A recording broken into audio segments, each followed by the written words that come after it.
fazendo com que elas não aceitem o simples falar de que ter dor é normal, de que a avó, comadre, sempre disseram que é assim, é coisa de mocinha. E, por um outro lado, ou seja, saber que isso pode não ser normal, que pode ter alguma coisa, levar isso ao médico, questioná-lo e aquele que recebe esta informação saber pensar na doença. Bom, doutor Luiz, muito obrigado pela presença. De antemão, te agradeço por ter aceito o convite de participar do podcast da New Connections.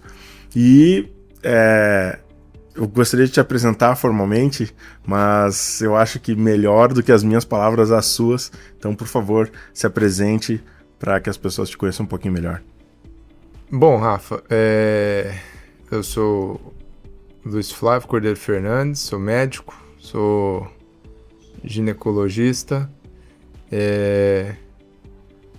eu tenho outras qualificações, né? Eu sou filho do meu pai, filho da minha mãe, pai da Maria, pai do Antônio, irmão do João Ricardo, e tenho o privilégio de poder oferecer um atendimento, ser médico e poder oferecer um atendimento à saúde, prover um atendimento meio humanitário e da forma que eu penso integral com a paciente que nos procura. O intuito desse nosso bate-papo é entender um pouquinho mais de algumas coisas específicas. Uma das coisas específicas que eu venho trazer à tona é uma das doenças que de 10 a 15% das mulheres hoje em idade reprodutiva estão sendo acometidas. E a gente sabe que o grande comprometimento é em qualidade de vida, seja social, seja psíquica, seja emocional, seja no trabalho. E literalmente eu busquei, eu conheço muitas pessoas dentro da medicina e eu não encontrei ninguém mais capacitado do que você para estar falando hoje com a gente a respeito da tão comentada aí endometriose. Então, para a gente já começar a introduzir esse assunto, me fala um pouquinho, o que exatamente é a endometriose, doutor Luiz? Rafa, a primeira coisa, assim, mais capacitado, não diria, eu só posso dizer que assim... humilde, assim, meu amigo. Por isso que eu te convidei, além de tudo... O que eu posso te dizer é que eu vou atrás de capacitação, não sei se eu me considero mais capacitado, mas eu sei que eu consigo prover realmente um atendimento correto no tratamento dessa doença, que eu acho que é o mais fundamental de tudo. Mas voltando ao início da pergunta do que é a endometriose nada mais é que as células que estão dentro do útero, normalmente na cavidade, revestindo essa cavidade internamente, chamada endométrio, em outras localizações. As localizações mais frequentes são o peritônio, que é uma membraninha que reveste todo o abdômen de todo ser humano. Sim. Então, independente de homem ou mulher, a região atrás do colo do útero, porque como é uma doença que tem na sua gênese essa questão de semelhança com o endométrio, tudo se localiza ali ao redor, ou próximo do útero. Então é o ovário atrás do colo do útero, um pouco mais atrás do intestino, um pouco mais na frente na bexiga, e algumas vezes ela fica um pouquinho mais disseminada para outras regiões, como apêndice, seco, intestino delgado, indo um pouquinho mais para cima, diafragma, ou situações um pouco mais raras, que são no pulmão, pleura. Então mas são apresentações muito menos corriqueiras, mas que eventualmente pode acontecer. Então é possível de não necessariamente ela se encontrar numa região específica. Ela pode, essas células, digamos, posso chamar assim? Pode chamar assim, sim. Elas podem se proliferar, se manifestar em qualquer parte do corpo, praticamente? Qualquer parte do corpo, eu não diria, porque não temos descrições disso, mas em várias outras pouco usuais Sim, região ocular, cérebro, mediastino, região lombar, todas são regiões que a gente, fazendo uma revisão sistemática recentemente, viu que são manifestações descritas da doença. Obviamente que são questões raras, pouco usuais, mas mostrando o potencial de disseminação e a pluralidade de manifestação da doença. Tá, mas aí, para eu entender, uma das teorias da endometriose é a menstruação retrógrada, certo? Uma das teorias. E aí, me explica como que ela sai do canal, do colo da vagina e chega nessas outras partes, ou tem alguma outra coisa envolvida? Rafa, é fantástico, porque assim, quando uma teoria não explica a gênese de uma doença, mostra um pouco do nosso desconhecimento. E se tem o nosso desconhecimento, é porque tem campo para adquirir conhecimento. Uhum. Existem várias hipóteses que possam justificar esse aparecimento em outras regiões.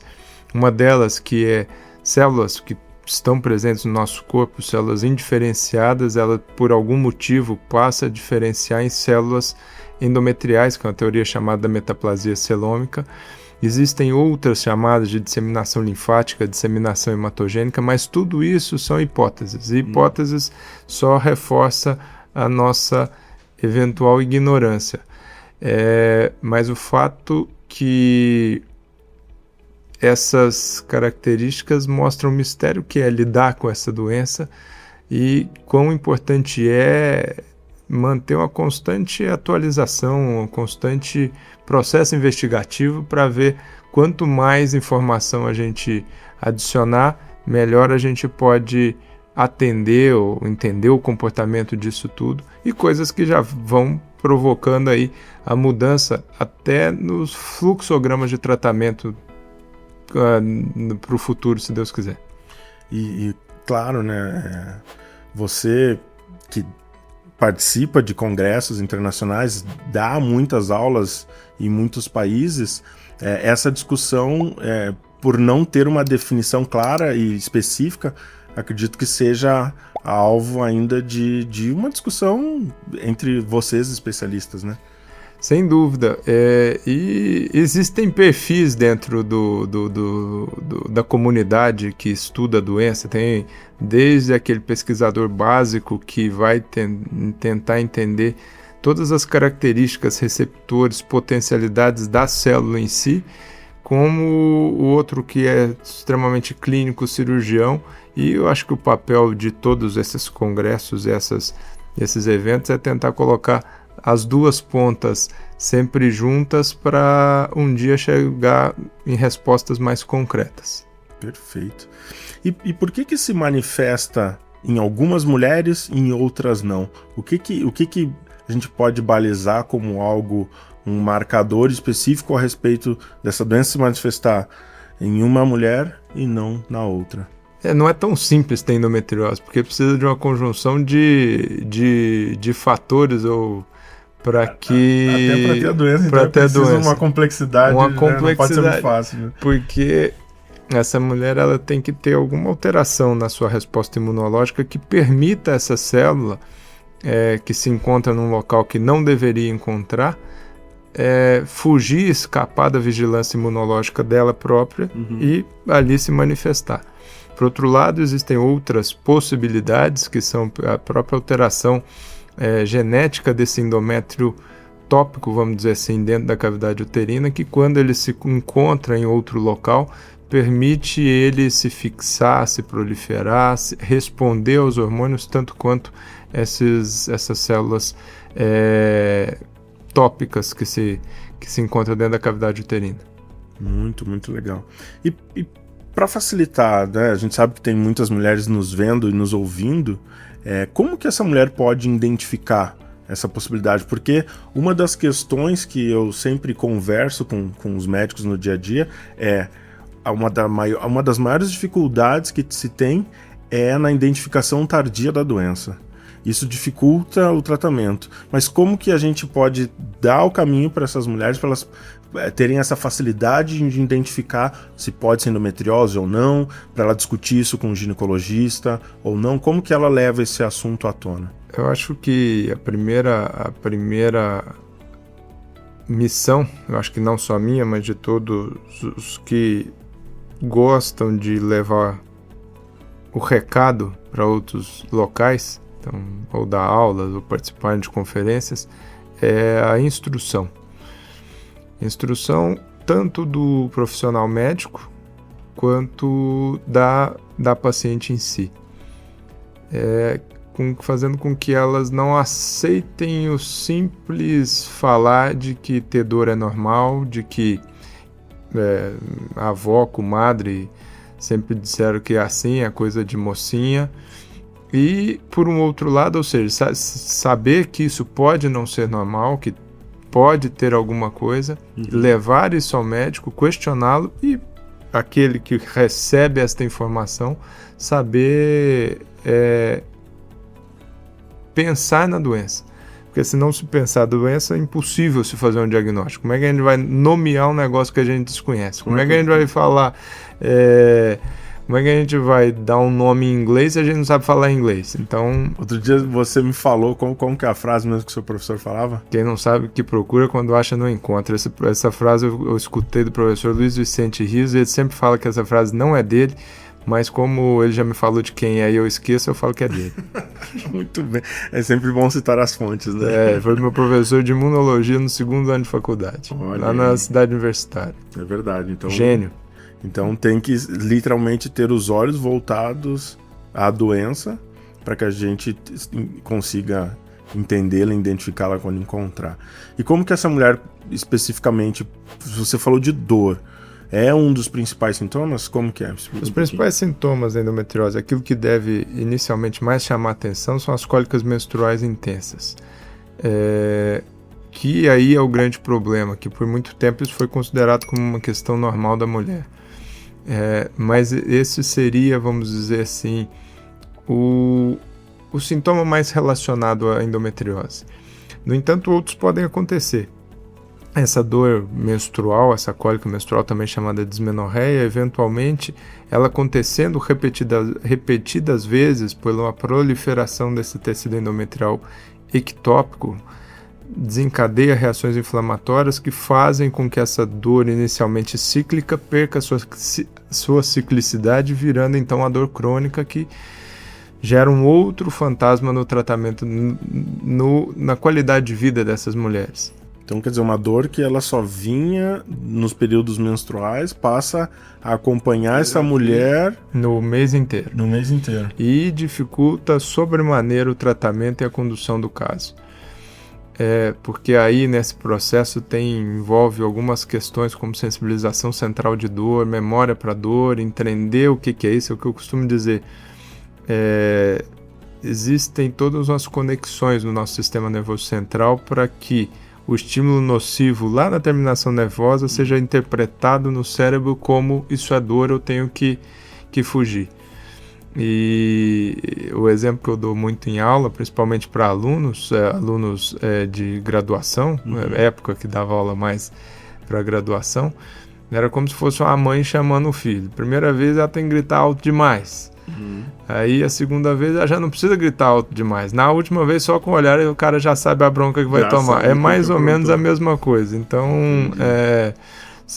é um processo que o menor estímulo já desencadeia a interpretação, e depois, para contar para o menino que a mãe dele, toda vez que fala, não necessariamente é bronca, é muito difícil esse processo de dessensibilização. Outros sintomas que podem estar relacionados dor na relação sexual, principalmente na profundidade. Tem que diferenciar isso da dor da dispareunia de penetração, porque geralmente a dispareunia de penetração não é causada pela endometriose, pode ser uma consequência, a depender do estímulo doloroso que vai fazendo uma retroalimentação e a mulher acaba tendo contrações vaginais, chegando até uma dispareunia de penetração, mas não é mais consequência. Pode ter alterações do intestino relacionadas à menstruação, como diarreia, constipação, sangramento, alterações urinárias também relacionadas ao ciclo menstrual, com sintomas semelhantes à infecção urinária no período menstrual. Vai se fazer exame com ausência de bactérias na urocultura, por exemplo. E por fim, um sintoma que é extremamente importante e pode atrapalhar bastante o planejamento das mulheres, que é a infertilidade. Entendi. Então, realmente, a qualidade de vida é prejudicada. Pode ser prejudicada para aquelas que têm o sistema. Até porque existe também a possibilidade dessa mulher ter endometriose e não sentir nada. Que curioso. Não sentir nada. Faz parte de várias outras curiosidades da própria doença. Então, assim, endometriose não é sinônimo de todos esses sintomas, como não é sinônimo de infertilidade. Pode sim ter mulheres com os mais diversos graus de endometriose completamente assintomáticas. Talvez aí a dificuldade de se olhar a doença e de se identificar, não sei. Se pensar, sem dúvida, porque pensando em termos de prevenção, uma vez que a gente já não conhece como é o ciclo natural da doença, a gente não tem um modelo para estudo disso, um modelo animal que permita reproduzir a doença, não se existe. A gente tem que ir para as outras formas de prevenção, que a prevenção secundária seria diagnosticar o mais precoce possível, ainda numa forma leve de manifestação ou só ausência de manifestação, que seriam essas pacientes assintomáticas, e quanto mais cedo o diagnóstico, mais fácil de se elaborar uma estratégia de tratamento. Por fim, infelizmente, mas eu reconheço que esse perfil é difícil, porque depende de um exame de imagem bem elaborado, que ainda não é acessível para muita gente, exige uma formação dos ultrassonografistas, e aí, por fim, acabamos só com a prevenção terciária, que é reduzir complicações. Já tem uma manifestação apresentada e a gente tem que criar o manejo para reduzir as complicações. Legal, você falou da possibilidade de diagnóstico, né? Quais os exames, mais especificamente, além da ressonância magnética, que você já falou, para identificar essa doença? O principal exame é a ultrassonografia especializada, realizado por profissionais que estejam extremamente capacitados a ver a doença. De novo, esse profissional tem que procurar a doença. Procurar a doença. E não quer dizer que excelentes ultrassonografistas para outros sistemas consigam fazer isso sem ter um treinamento adequado, e está muito relacionado a um time, a uma equipe que trata da endometriose, pelo simples fato que qualquer informação que ele adquirir pelas suas imagens, se ele não tiver um respaldo, uma resposta de um cirurgião, por exemplo, falar assim, o que você achou está correto, ele nunca vai saber se era aquilo mesmo. Sim, entendi. Realmente achar uma agulha no palheiro ou estar olhando para isso, né? Tem que procurar, tem que estar atento não no sentido de criar fantasmas e arrumar problemas, é para detecção precoce, dessa forma orientar, acalmar, tranquilizar e conduzir. A gente tentar ser um pouquinho mais específico. A gente fala de endometriose de uma maneira geral, mas a gente sabe que existem tipos diferentes de endometriose. Fala um pouquinho mais sobre isso. Existem várias classificações de endometriose e várias tentativas de classificações para a doença. Uma que é muito usada em termos, pelo menos, de estudo científico, é uma classificação pós-cirúrgica, que é uma classificação da ASRM, que é da Associação Americana de Medicina Reprodutiva, que é um sistema de pontuação depois de um procedimento cirúrgico que leva em consideração locais de doença, infiltração, aderências, mas e de acordo com essa pontuação estadia a endometriose em 4 estágios. Entretanto, muitas vezes isso confunde, porque eu vejo alguns médicos querendo, não sei se assustar ou eventualmente não entendendo a dimensão, falar para você tem uma endometriose severa. E muitas vezes essa endometriose severa não causa a ela grandes dissabores. E parece que o diagnóstico acaba virando maior do que o problema em si. Cria-se o bicho em volta do problema. Porque esta classificação não necessariamente está relacionada a repercussões clínicas. Existem cirurgias, eventualmente, que são extremamente desafiadoras, mas pelo sistema de pontuação dá um estadio 1, uma endometriose teoricamente mínima, Então, realmente, é uma classificação que existe, mas que nós, na prática, usamos isso mais para questões científicas do que para questões práticas. Entendi. Uma outra classificação que existe é a divisão da doença em 3 grandes grupos. Endometriose superficial, que é aquela que infiltra a superfície dos órgãos, principalmente essa superfície peritoneal, até 5 milímetros, a profunda, que infiltra mais do que esses 5 milímetros, e um outro capítulo que seria a endometriose ovariana. O ovário, por ter uma fisiologia tão única, também tem um comportamento único de manifestação de doença. Essa classificação na clínica ela é mais importante, porque nos orienta de formas maiores. Por exemplo, a endometriose profunda e a de ovário são aquelas que são mais diagnosticadas por exames de imagem. A endometriose peritoneal tem uma deficiência nesse momento porque infiltra pouco, causa pequena alteração, é difícil de se ver. Endometriose ovariana não está relacionada muito à dor, mas pelo dinamismo do ovário, quando abordada, tem que tomar muito cuidado para não ter perda de folículos e comprometimento da vida reprodutiva, ou seja, aí talvez nem a doença seria a causa de uma infertilidade, talvez o tratamento. E por fim, endometriose profunda, normalmente, eu digo normalmente porque não é uma ciência exata, normalmente está mais relacionada a sintomas mais exuberantes e simplesmente conceituar como endometriose profunda também é muito pouco, porque para nós é muito importante uma descrição anatômica adequada para fazer um planejamento de tratamento e de acompanhamento, caso a estratégia terapêutica nos guie para esse caminho. Entendi. E falar em estratégia terapêutica, né? Tendo em vista essas 3 possibilidades que temos de encontrar a doença, tem uma estratégia terapêutica específica para cada uma delas, ou de uma maneira geral? Como que funciona essa questão?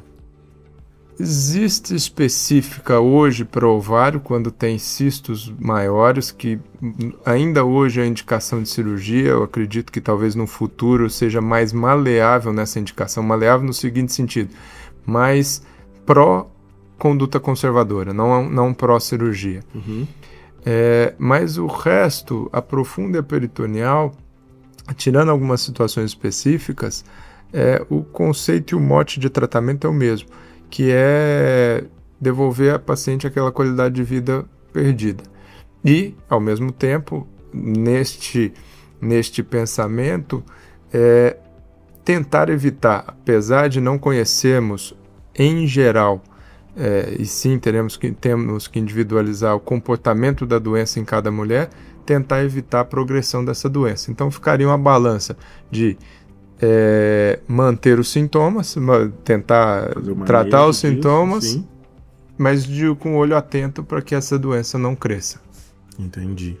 E hoje, que recursos que vocês utilizam para fazer essas duas questões? O primeiro recurso é o controle medicamentoso. Uso a palavra controle porque eu costumo dizer que para a gente falar de tratamento de alguma doença, e sendo dramático, apesar só a título de exemplo, apesar de endometriose não ser câncer, quero deixar bem enfatizado isso, quando alguma pessoa é diagnosticada com câncer, ela é curada quando não tem mais as células cancerígenas. Sim. E como hoje na endometriose não tem nenhuma quimioterapia laica ou medicação que faça com que esses focos desapareçam, eu não acho que a gente pode chamar isso então de tratamento clínico.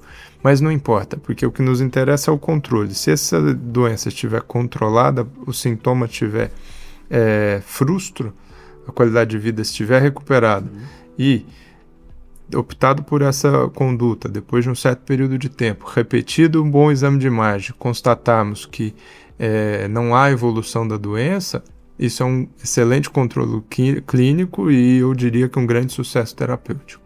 Que maravilha. E como que é feito? A gente sabe que existe a possibilidade de uma cirurgia e você falou agora do controle terapêutico medicamentoso. Quando decidir entre um e outro? Sempre inicialmente se não há nenhuma contraindicação, deve ser oferecido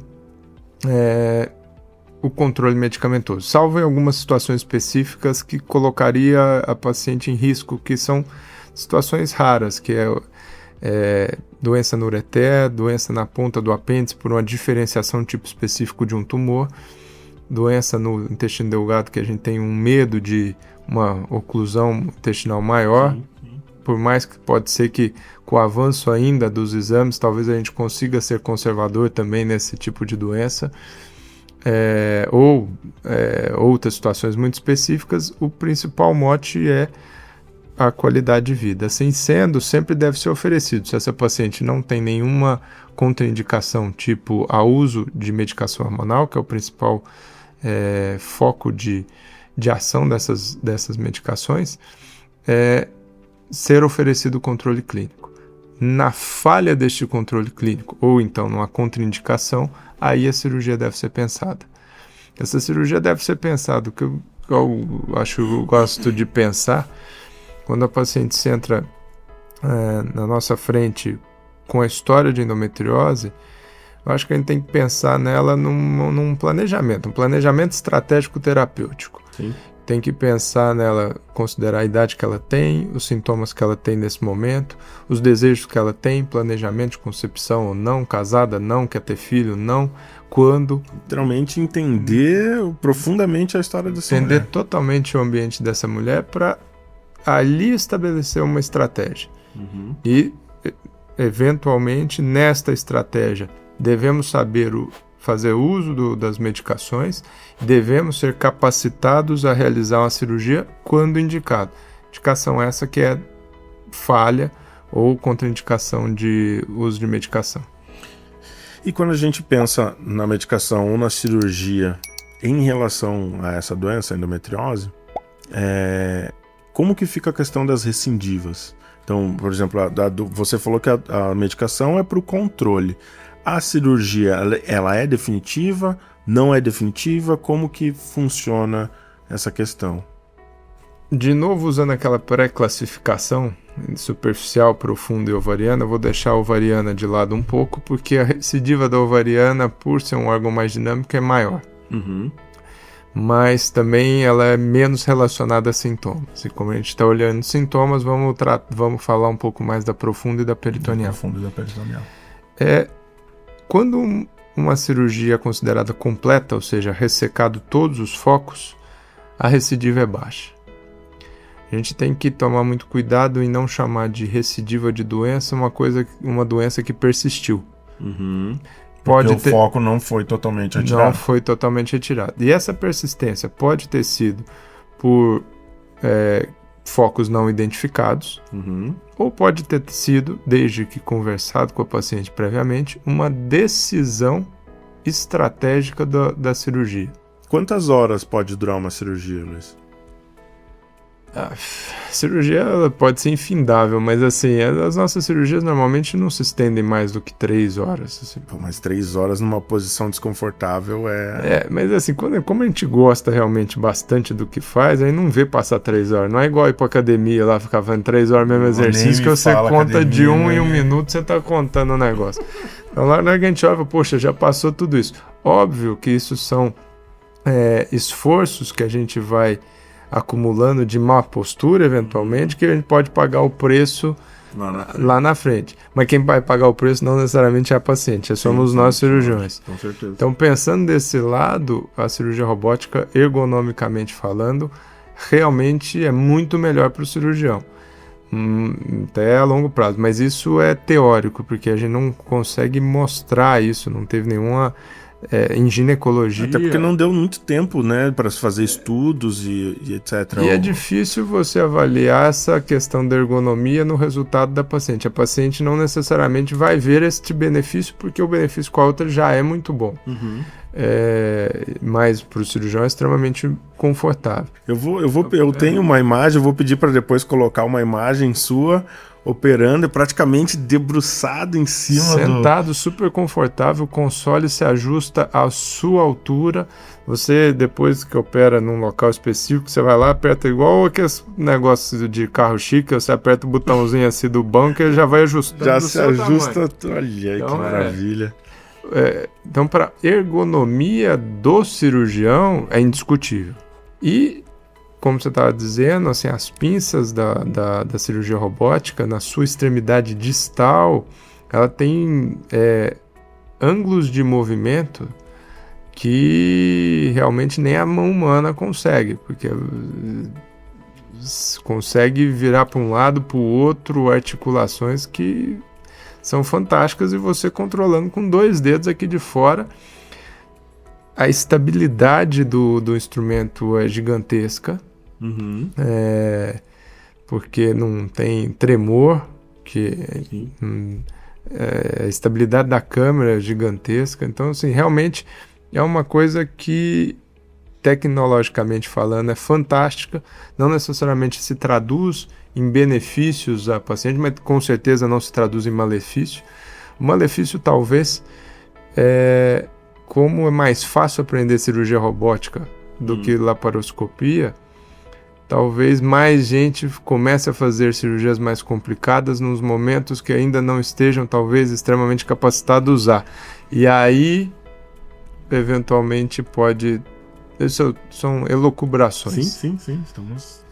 Então, nós falamos a respeito dos sintomas, dos tratamentos, vários tipos de tratamentos, das consequências que podem vir, né, decorrentes destes.